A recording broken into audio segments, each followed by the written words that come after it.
વિદ્યાર્થી મિત્રો, ગ્રેવિટેશનના JEE અને નીટના આ સેશન 6માં આપનું હાર્દિક સ્વાગત છે. આજે આપણે એક્ઝામ્પલ્સ જોવાના છે. કોના? તો કે સેટેલાઇટ, એની કક્ષીય ઝડપ ઓર્બિટલ સ્પીડ અને એસ્કેપ વેલોસિટી. તમે સ્ટાન્ડર્ડ કેટલાક પ્રશ્નો રાખ્યા છે જે પ્રીવિયસ યર્સમાં પણ પૂછાયા હોય, આ ઉપરાંત જેની અંદર કન્સેપ્ચ્યુઅલ તમને કંઈક નવું જાણવા મળતું હોય. ચાલો, તો સૌથી પહેલાં બે તારાઓ પૈકી દરેકના દળ એક સોલર માસ એટલે સૂર્યનું દળ 2 × 10⁻30 કિલોગ્રામ હોય તેઓ એકબીજા તરફ સન્મુખ સંઘાત કરવા જઈ રહ્યા છે, મતલબ હેડ ઓન કોલિઝન, એક પારિમાણિક સંઘાત. જ્યારે તેઓ એકબીજાથી 10⁹ કિલોમીટર દૂર હોય ત્યારે તેમની ઝડપો અવગણ્ય હોય છે. તો તેઓ એકબીજા સાથે કેટલા વેગથી અથડાશે? દરેક તારાની ત્રિજ્યા 10⁴ કિલોમીટર છે. ચાલો, તો બહુ સહેલો પ્રશ્ન છે. સૌથી પહેલાં તો દરેક તારાનું દળ 2 × 10⁻30 કિલોગ્રામ. દરેક તારાની ત્રિજ્યા આપેલી છે 10⁴ કિલોમીટર, મતલબ કે 10⁷ મીટર. પ્રારંભમાં બંને તારાઓની ઝડપો અવગણ્ય છે અને બે તારાઓ વચ્ચેનું અંતર 10⁹ કિલોમીટર એટલે કે 10⁻12 મીટર. જ્યારે તેઓ એકબીજા સાથે અથડાશે ત્યારે તેમના બે કેન્દ્રો વચ્ચેનું અંતર શું થશે? 2r જેટલું થશે. અને આ વખતે બંનેના દળ સરખા હોવાથી એમની ઝડપ સરખી હશે. પણ જો દળ અલગ અલગ હોય તો પછી વેગમાન સંરક્ષણનો નિયમ ખ્યાલ આવે. mv1 = m1v1 = m2v2. વેગમાનના મૂલ્યો કેવા થવા જોઈએ? સમાન, દિશા પરસ્પર વિરુદ્ધ. કારણ કે પ્રારંભમાં વેગમાન તંત્રનું 0 હતું. તો અલગ અલગ દળ હોય તો આપણે આવું લઈશું, પણ અત્યારે તો બંનેના દળ સમાન છે. આથી સૌથી પહેલાં આપણે ધારી લઈએ કે જ્યારે બંને તારાઓ અથડામણ અનુભવે છે ત્યારે તેમની સમાન ઝડપો ધારો કે v છે. આ સ્થિતિમાં બંને તારાઓના કેન્દ્રો વચ્ચેનું અંતર r2 = 2r થશે. 2 × 10⁷ મીટર થાય. હવે યાંત્રિક ઉર્જા સંરક્ષણના નિયમ પરથી EI = EF 0 ± gm²/r1 = 2 × 12mv². બરાબર જોજો. પ્રારંભમાં અવગણ્ય ઝડપ, ગતિ ઉર્જા 0, બંને તારાઓના દળ કેપિટલ M. તો સ્થિતિ ઉર્જાનું સૂત્ર શું આવશે? -gmm/ પ્રારંભમાં તેમની વચ્ચેનું અંતર r1. બંનેના તંત્રની કુલ ગતિ ઉર્જા 2 × 12mv² -gm²/r2. ચાલો, તો mv², gm²/r2 ને લેફ્ટ હેન્ડ સાઈડ લઈ જાઓ અને gm² ને કોમન લો. તો v² = gm (r1 - r2/r1r2). કિંમતો મૂકીએ તો ખાસ r1 - r2 માં 10⁻12 - 2 × 10⁷. તો આને એપ્રોક્સિમેટલી ઇક્વલ ટુ તમે શું લખી શકશો? 10⁻12. બાકી તો તમને ખ્યાલ છે કે 30 - 11 19, અને આ તો પાવર જતું રહેશે તો 6.67 × 10⁻12. તો આનો આન્સર આવો આપેલો છે, v = √6.67 × 10⁶ મીટર/સેકન્ડ. બરાબર. અહીંયા સુધીનો આન્સર આપેલો, પણ મેં એનું સાદુરૂપ આપ્યું છે 2.583 × 10⁶ મીટર/સેકન્ડ. ચાલો, એક ભૂસ્થિર ઉપગ્રહ કેટલા અક્ષાંશની ઉપરના વિસ્તાર સુધી કમ્યુનિકેશન પ્રસ્થાપિત કરી શકે?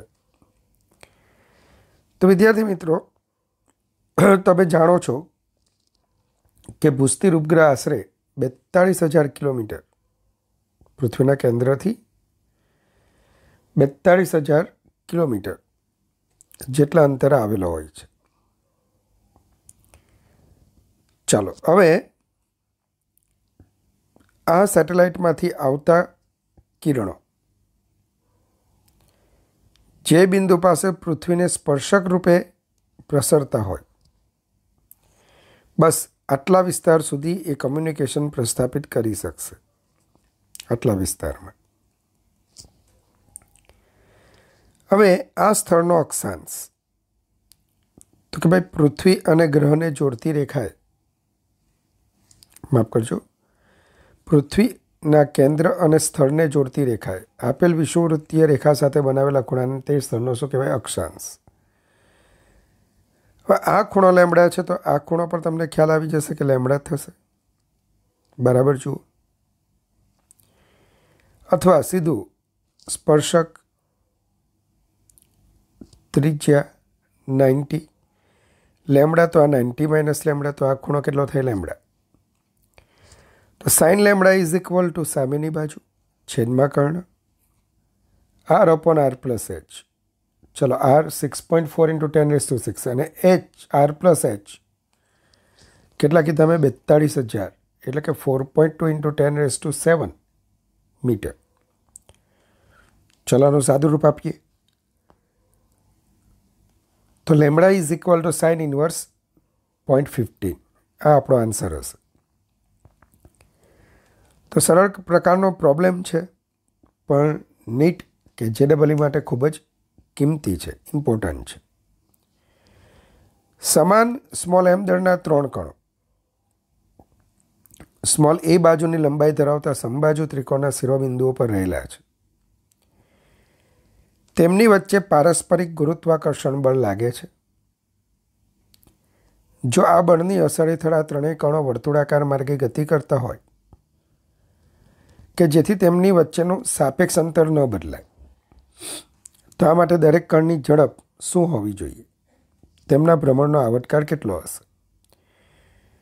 વિદ્યાર્થી મિત્રો, એક પ્રોબ્લેમ મેં અહીંયા હું કર્યો છે, એક તમને ઘરે આપું છું. જો આ જ ક્વેશ્ચન ચોરસના 4 શિરોબિંદુ માટે આપેલો હતો, તો આને તમારે હોમવર્કમાં સોલ્વ કરવાનો છે. ચાલો, જેમને રકમ નથી સમજ પડી તે સમજાવ. તમને સ્મોલ એ જેટલી બાજુની લંબાઈ ધરાવતો એક સમબાજુ ત્રિકોણ આપ્યો છે. ત્રિકોણના ત્રણેય શિરોબિંદુઓ પર સ્મોલ એમ દળના 3 કણો રહેલા છે. વાત એવી કરવામાં આવેલી છે કે આ ત્રણેય કણો પારસ્પરિક ગુરુત્વાકર્ષી બળની અસર હેઠળ વર્તુળાકાર માર્ગે ભ્રમણ કરે છે. તો કોઈ પણ એક કણને જો ધ્યાનમાં લઈએ ને, તો બાકીના 2 કણો વડે લાગતું પરિણામી ગુરુત્વાકર્ષી બળ એ આ સમબાજુ ત્રિકોણના પરિકેન્દ્ર અથવા મધ્ય કેન્દ્ર, સમબાજુ ત્રિકોણના બધા કેન્દ્રો એક જ હોય, એના તરફ લાગશે. ચાલો, આ બળ કેન્દ્રીય બળ બની ગયું અને એની અસર હેઠળ તેઓ આવી વર્તુળમય ગતિ કરી શકશે જો એને યોગ્ય ઝડપ આપવામાં આવે તો. તો ક્વેશ્ચન જ શું છે આપણને? કેટલી ઝડપથી એની ગતિ હોવી જોઈએ. ચલો, સૌથી પહેલાં તો આપણે એ ગણવું પડશે કે આ વર્તુળ માર્ગની ત્રિજ્યા કેટલી. તો વિદ્યાર્થી મિત્રો, તમને ખબર છે આટલું અંતર AM. AM એટલે શું? તો કે આ સ્મોલ જે એ અંતર છે એનો આ ઘટક AM cos, માફ કરજો, સ્મોલ a cos 30, આખો ખૂણો 60નો અડધો થાય ને 30, a cos 30. તો આટલું અંતર આવશે આપણું a cos 30. હવે આ જે ત્રિજ્યા છે ને એ આખા AMના 2/3 ભાગ કરે. આવું તમે 8મા 9મામાં ભણી ગયા હતા. તો OA is equal two OB is equal two OC is equal two 2/3 AM. AM is equal two a cos 30. તો સાદુરૂપ આપતા small r is equal two a/√3 થશે. હવે દરેક કણ પર વર્તુળના કેન્દ્ર તરફ લાગતો આ પરિવૃત્ત કહેવાય. પરિવૃત્તના કેન્દ્ર તરફ લાગતો પરિણામી ગુરુત્વાકર્ષી બળ √f² + f² + 2ff cos 60, મતલબ કે √3f તમને મળશે અને f બરાબર g mm એટલે કે m²/a². હવે આ જ બળ દરેક કણની વર્તુળમય ગતિ માટે જરૂરી કેન્દ્રગામી બળ પૂરું પાડતું હોવાથી mv² r √3 gm²/a². તો v² √3 gm/a² × a/√3. તો v² gm/a માટે v √gm/a. ચાલો, ભ્રમણનો આવર્તકાળ તો બહુ ઇઝી છે કે v = 2πr/t. તો t = 2πr/v. ચાલો, v ની કિંમત r ની કિંમત a/√3 મૂકી દો અને જરૂરી સાદુરૂપ આપો. તો કેવી રીતે? એનું 1/2 ઉપર જાય તો એની 1 ઘાત વત્તા 1/2 3/2. 3 વર્ગમૂળમાં છે, gm પણ વર્ગમૂળમાં છે, તો √3gm લખી શકાશે. તો આ રીતે વિદ્યાર્થી મિત્રો તમે આ દાખલો કરી શકો. તો સેમ ચોરસ માટે પણ તમારે શું કરવાનું છે? તો બરાબર તમે ધ્યાન આપશો ને તો સ્મોલ m દળના આવા 4 કણો મૂકેલા છે. 4 કણો વર્તુળાકાર માર્ગે પણ ગતિ કરે છે. તો દરેક વડે લાગતા પરિણામી બળ તમને કેન્દ્ર તરફ મળશે. આ અંતર પર તમને આવડે જ છે, વિકર્ણનું અડધું a/√2. બસ આ જે પ્રમાણે ગણતરી કરો તો આ JEE એડવાન્સનો દાખલો થઈ જશે.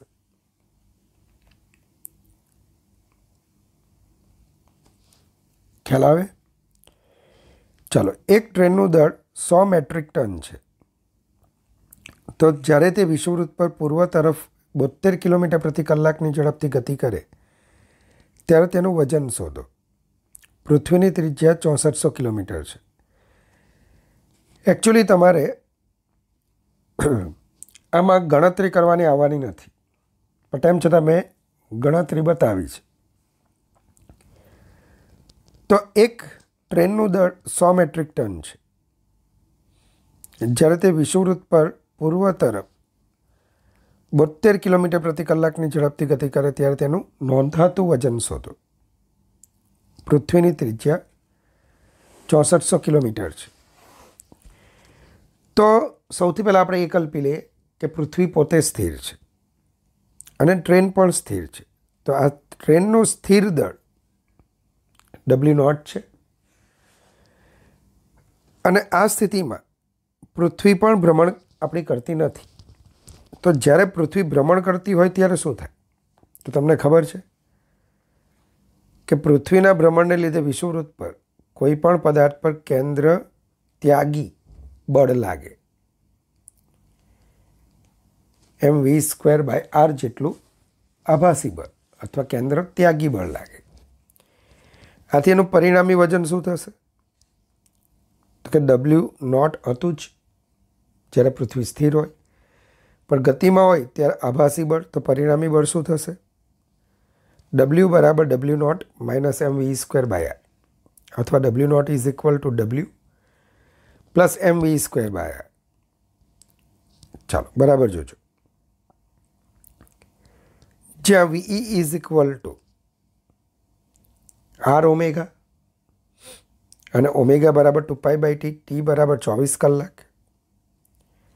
તો 7.27 × 10⁻5 સેકન્ડ. આ રીતનું પરિણામ તમને મળશે.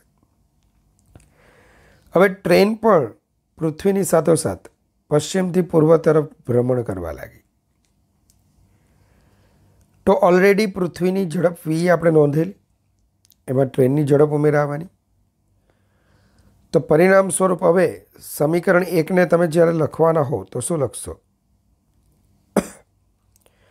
W1 = W0 -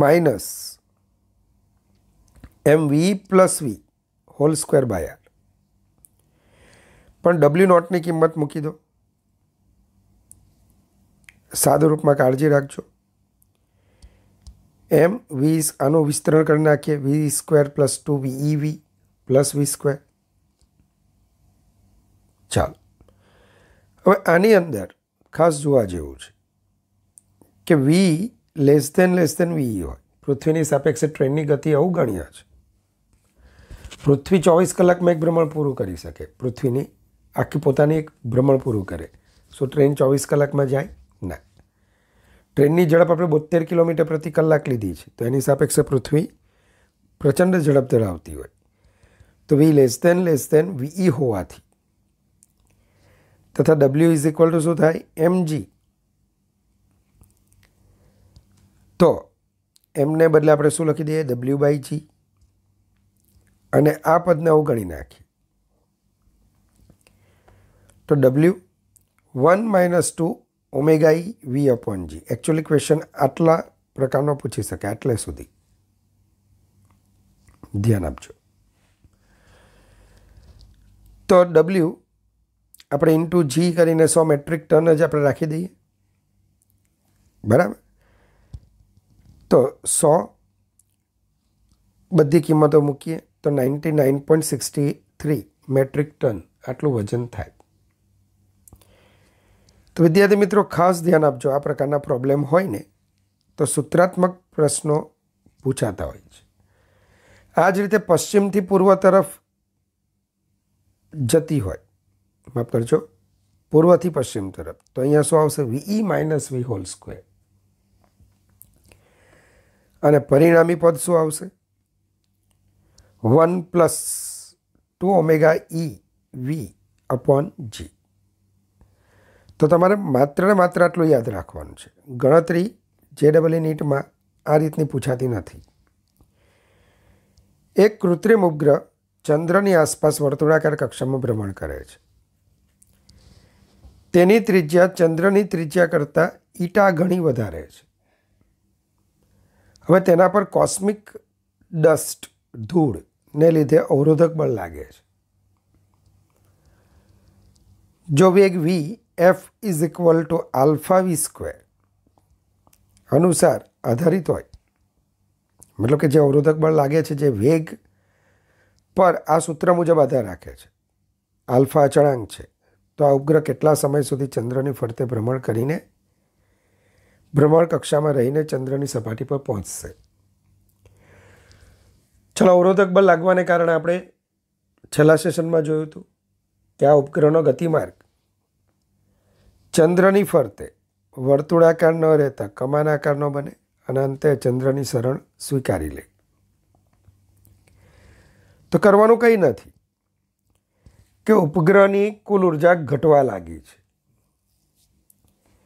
તો E = -gmm/2r ઉપગ્રહની પોતાની કક્ષામાંની આ કુલ ઉર્જા જે સમય સાથે ઘટે છે, મતલબ કે આપણે dE/dt શોધવાનું છે. ઉર્જાના ઘટાડાનો દર એટલે પાવર, અને પાવર એટલે બળ ગુણ્યા વેગ. એકચ્યુઅલી ઘટાડાનો દર છે એટલે આગળ શું મૂકીશું? માઇનસ. તો સેટેલાઇટની ઉર્જામાં થતા ફેરફારનો દર dE/dt = -FV.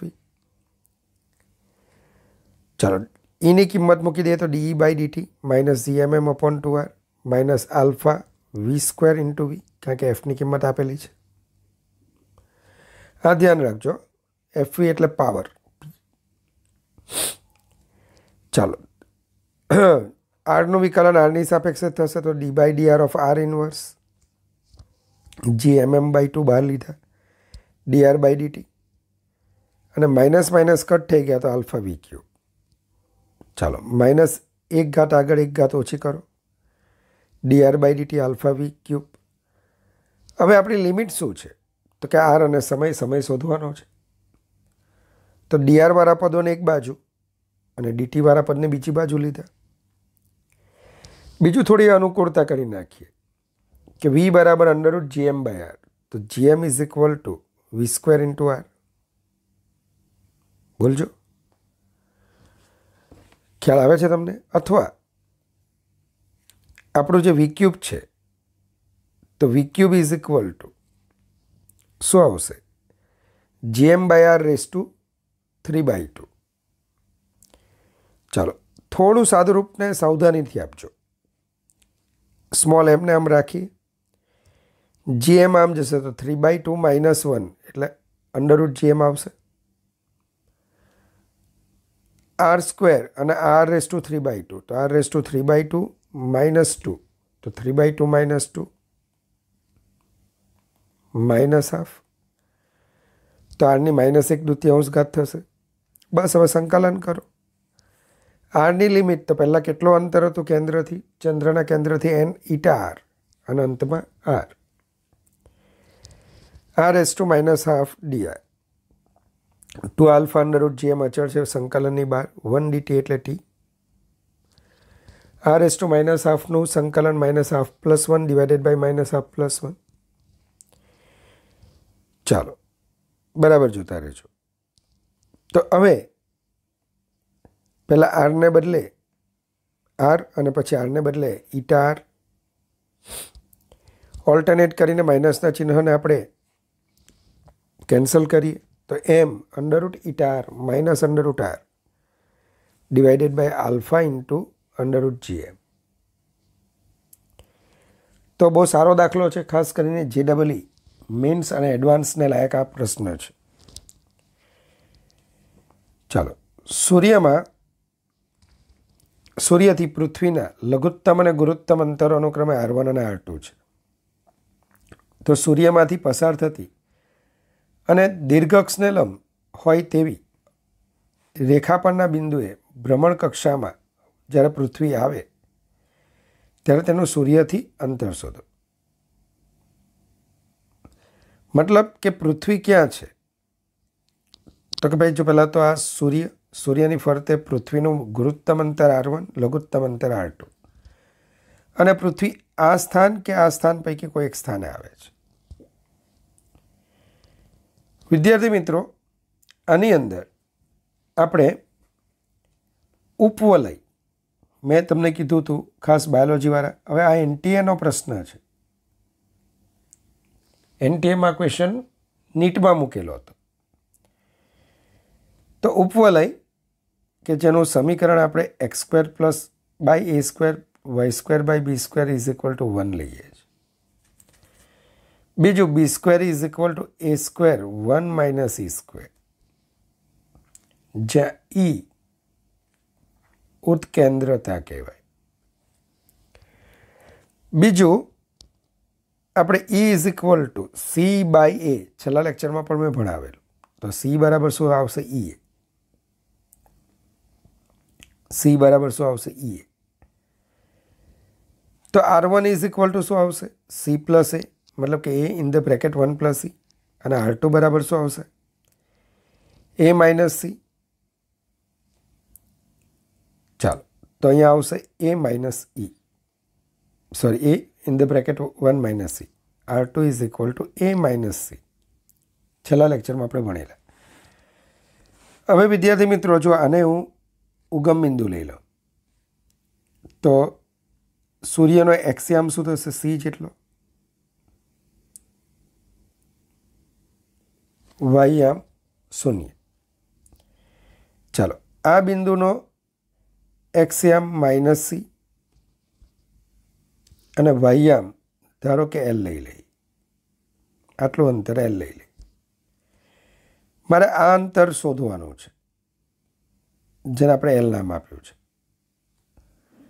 ચાલો કેવી રીતે શોધશો? તો કે આપણું આ જે બિંદુ છે ને એ ઉપવલય પરનું બિંદુ છે, હા કે ના? તો ઉપવલયના સમીકરણમાં કિંમત મૂકી દઈએ. x ને બદલે -c તો c² / a² l² b² = 1. ધ્યાન આપજો. ચલો c² / a², તો તમે શું લખશો? c² = e² a² upon a² plus l² / b² = 1. તો l² / b² 1 - e². સરસ. તો l² = b², 1 minus C square. બરાબર જોજો, કંઈ ભૂલ હોય તો કહેતા રહેજો. તો C square is equal to આ રીતનું પરિણામ તમને મળ્યું. તો ફરીથી L square by B square 1 minus C square આપણને મળી ગયા. હવે થોડું ધ્યાન આપો. તો 1 minus C square is equal to શું લખાશે? B square by A square. Check કરી લો, ચેક કરી લો. સમીકરણ નંબર 1 જુઓ. તો b raise to 4 by A square, અંતર હંમેશા ધન હોય, બી સ્ક્વેર બાય. તો મેથ્સવાળાને આ ખ્યાલ છે કે આ અંતર જે એલ મળે છે એ બી સ્ક્વેર બાય એ જેટલું છે. પણ બાયોલોજીવાળા તમારે એને મોડે કરી નાખો. તો માંગેલ અંતર B square by A, B square is equal to A square 1 minus C square. હવે ખાસ જુઓ, તમને જે ઓપ્શન આપેલા છે એ R1 અને R2ના સ્વરૂપમાં જ ઓપ્શન આપેલા છે. ફરી પાછો કહું, તમને જે ઓપ્શન આપેલા છે એ ઓપ્શન ફક્ત અને ફક્ત કયા સ્વરૂપમાં છે? R1 અને R2ના સ્વરૂપમાં. તો મેઇન સેટ કરવાનું છે કે બી સ્ક્વેર બાય એ એને R1 R2ના સ્વરૂપમાં કેવી રીતે લાવીએ. તો બી સ્ક્વેર બાય એને R1 અને R2ના સ્વરૂપમાં લાવવા માટે મેં શું કર્યું જોજો. બી સ્ક્વેર બરાબર A square in the bracket 1 minus C square. 1 minus C 1 plus C. તો A 1 plus C is equal to R1, A 1 minus C is equal to R2. Clear? અને R1 પ્લસ R2 કરશો ને તો C cut થઈ જશે, twice એ આવશે. Check કરી લો. તો એ ઇઝ ઇક્વલ ટુ શું આવશે? R1 plus R2 by 2. તો તમારો જવાબ આવશે two R1 R2 upon R1 plus R2. તો મેથ્સવાળા માટે આ દાખલો બહુ સહેલો છે, કારણ કે ઇલિપ્સ ઉપવલય તેઓ ભણી ગયા છે. પણ એનટીએમાં ક્વેશ્ચન આ વખતના પેપર સેટમાં હતો, તેથી મેં પણ એ નોંધ્યો છે. ચલો, સ્મોલ એમ દળનો એક ઉપગ્રહ MS દળના સૂર્યની આસપાસ લંબવૃત્તીય કક્ષામાં ભ્રમણ કરે છે.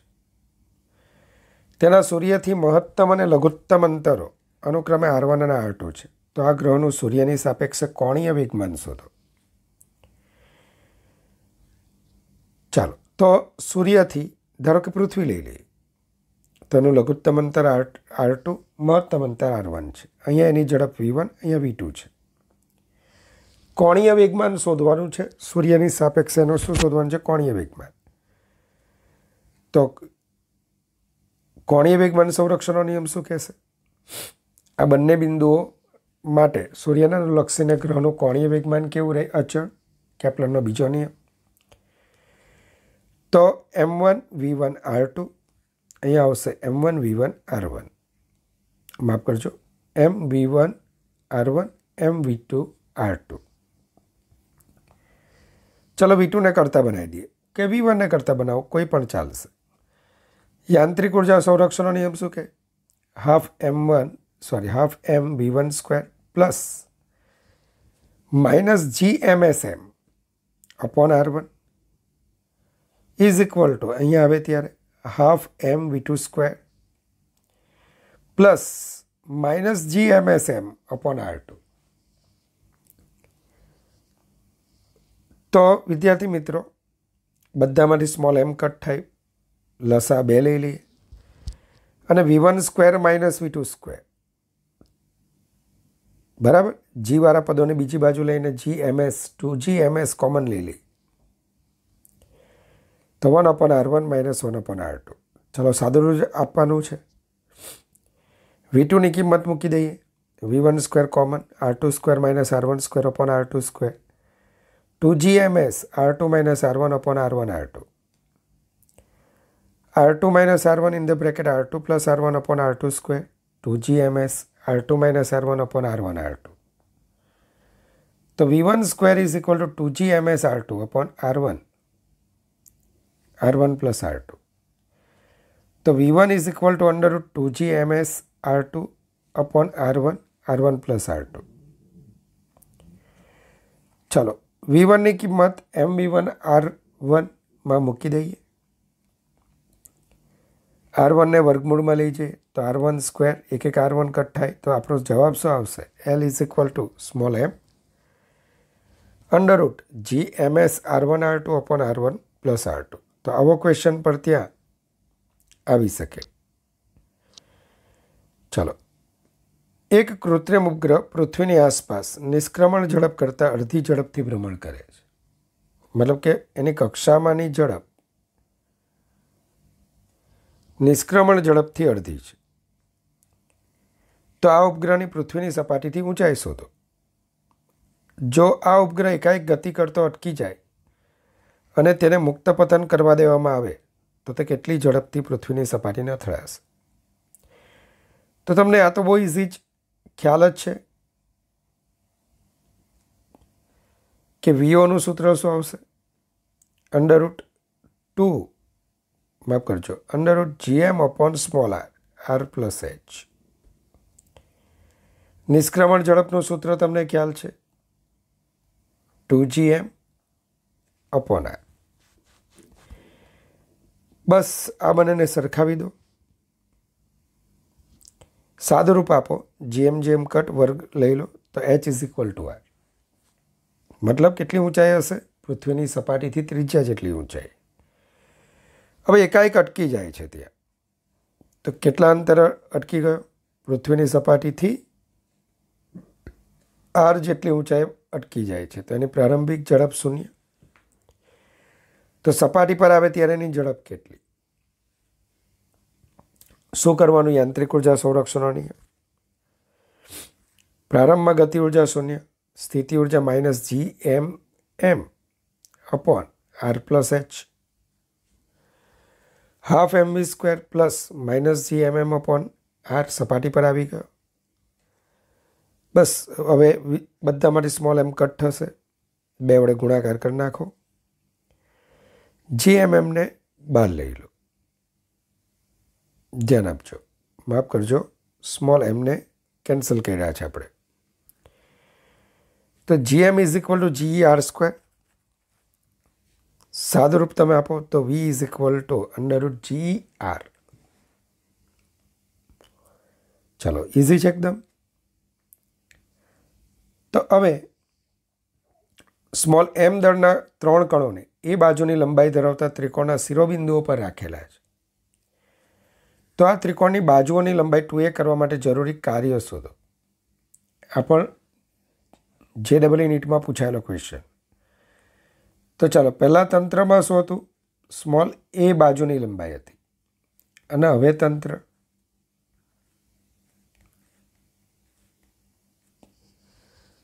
કણો વચ્ચેનું અંતર ટ્વાઇસે થઈ જાય. શું બદલાયું? સંરચના બદલાઈ ગઈ, સ્થિતિ ઉર્જા બદલાવાની. તો સ્થિતિ ઉર્જા બદલવા માટે તમારે શું કરવું પડશે? કાર્ય. તો પ્રારંભમાં તંત્રની સ્થિતિ ઉર્જા ગણી કાઢી તો કેટલી જોડ બને? 3 કણો છે, 3 જોડ. દરેક જોડ સરખી છે તો 3 ગુણ્યા 1 જોડની સ્થિતિ ઉર્જા 3 -GMM એટલે કે -GM² બાય a. તો -3GM² બાય a. અંતમાં તંત્રની સ્થિતિ ઉર્જા 3 ગુણ્યા 1 જોડની સ્થિતિ ઉર્જા 3 -GM² બાય ટ્વાઇસ. ચાલો, જરૂરી કાર્ય is equal two UF minus UI. તો W બરાબર -3GM² by 2a plus 3GM² by a.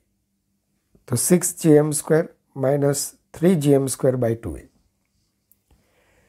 તો W is equal to 3GM² by twice તમને કાર્ય મળશે.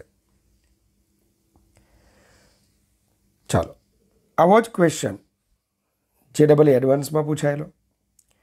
સ્મોલ m દળના એક ઉપગ્રહને કેપિટલ M દળ અને r ત્રિજ્યાના ગ્રહની સપાટીથી 2r ઊંચાઈ આવેલી કક્ષામાં તરતો મૂકવા માટે કેટલી ઉર્જાની જરૂર પડે?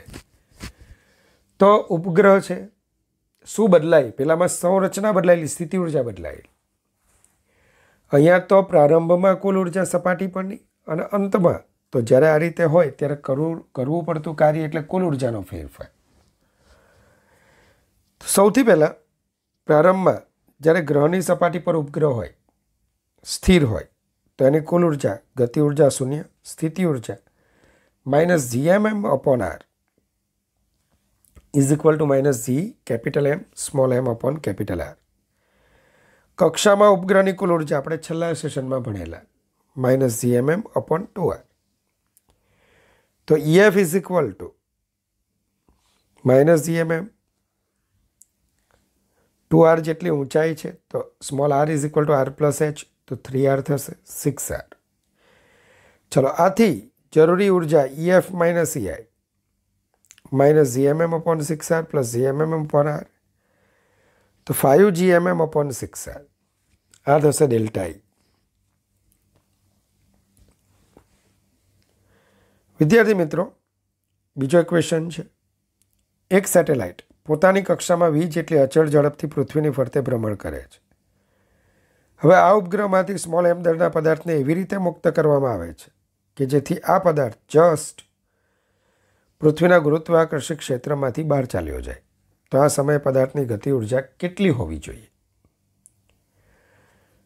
તમને ખ્યાલ છે કે ઉપગ્રહની કક્ષીય ઝડપ v0 √gm અપોન r, જેને એમણે v કીધા છે. કોઈ પણ કક્ષામાં ઉપગ્રહની નિષ્ક્રમણ ઝડપ, ઉપગ્રહની નહીં પણ પદાર્થની નિષ્ક્રમણ ઝડપ એ √2 ઇન્ટુ કક્ષીય ઝડપ થાય. તો v બરાબર √2v, આટલી ઝડપથી એને ફેંકવો પડશે. તો પદાર્થને પૃથ્વીના ગુરુત્વાકર્ષક ક્ષેત્રમાંથી બહાર મોકલવા માટે જરૂરી ઉર્જા k is equal two 1/2 mv², તો half m √2v², k is equal two mv². આપણે એડવાન્સમાં પૂછાયેલો ક્વેશ્ચન હતો. ચલો, એક પદાર્થને આકૃતિમાં પૃથ્વીના કેન્દ્રથી 4r અંતરે આકૃતિમાં દર્શાવેલા બિંદુ A થી 30° ખૂણે ફેંકવામાં આવે છે. જો આ પદાર્થ આકૃતિમાં દર્શાવ્યા પ્રમાણે પૃથ્વીની સપાટીને સ્પર્શીને ગતિ કરતો હોય, મતલબ કે એનો ગતિમાર્ગ આવો હોય, તો v1 નું મૂલ્ય શોધો. શાનું મૂલ્ય શોધવાનું છે? v1. તો વિદ્યાર્થી મિત્રો, આવું આવે ને ત્યારે હંમેશા બે વસ્તુ યાદ રાખવાની: કોણીય વેગમાન સંરક્ષણનો નિયમ અને ઉર્જા સંરક્ષણનો નિયમ, યાંત્રિક ઉર્જા સંરક્ષણ નિયમ. આ બેથી જ દાખલા થાય. આ જ રીતે આગળ જતાં પણ તમે સમજશો. વિદ્યુતના કિસ્સાઓમાં પણ કેન્દ્રીય બળો હોય ને, જ્યારે પણ કેન્દ્રીય બળો, ગુરુત્વાકર્ષી બળ, વિદ્યુત બળોમાં પણ જો કેન્દ્રીય બળ તરીકે વર્તતું હોય, દાખલા તરીકે પરમાણુમાં ન્યુક્લિયસની ફરતે ભ્રમણ કરતો ઇલેક્ટ્રોન કયું બળ લગાડે છે? વિદ્યુત બળ. એ કેન્દ્રીય બળ તરીકે ત્યાં વર્તે છે. તો આવું જ્યારે જ્યારે હોય ને, બે નિયમોને હંમેશા જોવાના: કોણીય વેગમાન સંરક્ષણનો નિયમ અને યાંત્રિક ઉર્જા સંરક્ષણનો નિયમ. તો સૌથી પહેલાં ચાલો, v1 નો આ ઘટક, તો આ ખૂણો 60 થાય, v1 cos 60. ક્લિયર? તો એનું કોણીય વેગમાન m v1 ઇન્ટુ 4r. યાદ રાખજો, m v1 cos 60. આખું v1 ન લેવાય, એનો લંબ ઘટક. કારણ કે કોણીય વેગમાન એટલે સંદર્ભ બિંદુથી રેખીય વેગમાનની કાર્યરેખાનું લંબ અંતર. તો m v1 cos 60 અને આ લંબ અંતર એનું 4r છે. જ્યારે અહીંયા હશે ત્યારે એનો વેગ સ્પર્શક રૂપે છે, તો m v2r. ચાલો, તો v2 by v1 is equal two 2 તમને મળશે. હવે યાંત્રિક ઉર્જા સંરક્ષણના નિયમ પરથી half m1 v1² half m v1² plus minus g capital M into small m upon 4r is equal two half m v2² is equal to minus g capital M small m upon r. ચાલો, v1² by 2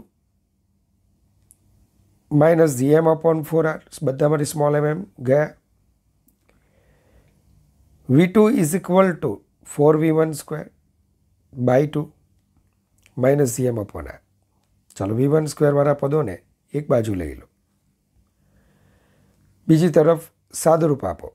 तो v1 square gm upon 2r આવશે.